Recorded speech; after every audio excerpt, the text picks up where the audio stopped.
Permission to be Powerful is a reader-supported publication. To receive new posts and support my work, consider becoming a free or paid subscriber.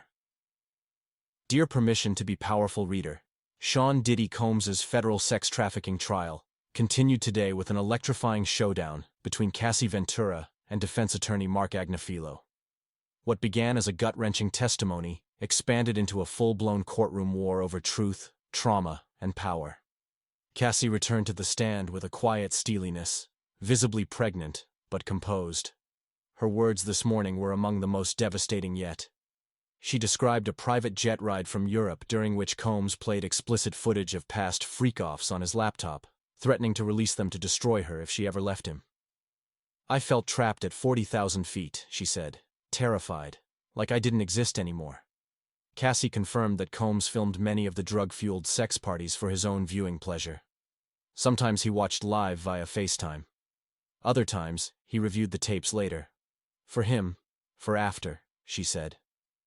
She admitted to numbing herself with MDMA, cocaine, alcohol, anything to dissociate. I couldn't imagine myself doing any of that sober, she testified. It was emotionless sex with strangers I didn't want to sleep with. She later confessed to an opioid addiction, fed by Combs's inner circle who filled prescriptions in other people's names. Vicodin, Percocet, oxycodone. He always had a way of getting it to me, she said. As prosecutors displayed a photograph of another alleged victim, Mia, Cassie's face tensed. She confirmed knowing the young woman, setting the stage for additional testimony, and affirming that Cassie's case is not isolated. Jurors scribbled furiously. To preempt the defense, prosecutors asked Cassie about moments when she had acted violently. She admitted to once dragging a woman from a car and punching her in the head over an unflattering photo. She also described striking Combs during an argument in an SUV, and the brutal retaliation she endured. His eyes went black, she said. My face was knots and bleeding, swollen everything. That punch, she said, was met with a beating she'd never forget. Combs's own daughters reportedly fled the courtroom in tears earlier this week when hearing about a similar incident involving boiling oil. She described one of the hired escorts by nickname, the Punisher, recalling how Combs specifically requested him. That was the name Sean liked. After a short recess, Marc Agnifilo stood, straightened his jacket, and approached. The tone shifted instantly. If the morning had been Cassie's crucible, this was open warfare. He began calmly. There was hitting on both sides, wasn't there? Cassie conceded she had struck Combs in moments of desperation, but countered. Look what happened to me when I did. Agnifilo prodded why she stayed. Cassie said by the time she realized the depth of her danger, she felt worthless. She reminded the jury that Combs had once allegedly blown up Kid Cudi's car after a falling out. He made sure we knew what he could do, she said. The attorney pivoted to the freak-offs. You arranged them, didn't you?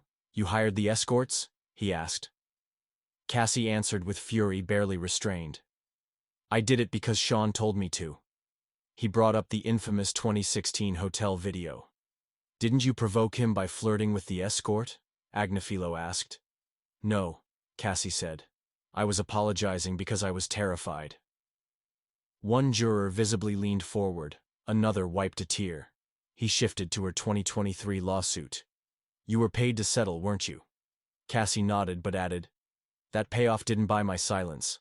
I'm here now, under oath. Throughout the cross-examination, Judge Aaron Subramanian sustained multiple objections from the prosecution, notably when Agnifilo veered into shaming territory. Stick to the facts, the judge reminded, glancing sternly at the defense table.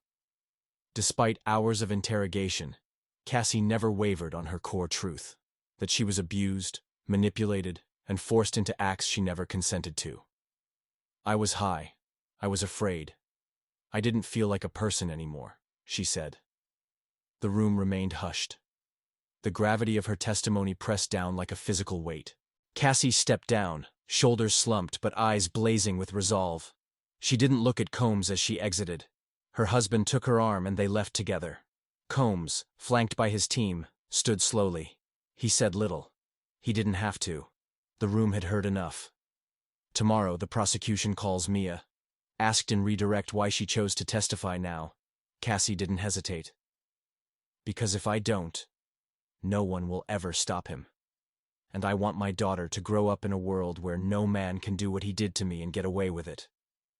A collective exhale swept the gallery. The jury had seen 3 days of trauma, control, and resilience. The trial is only beginning.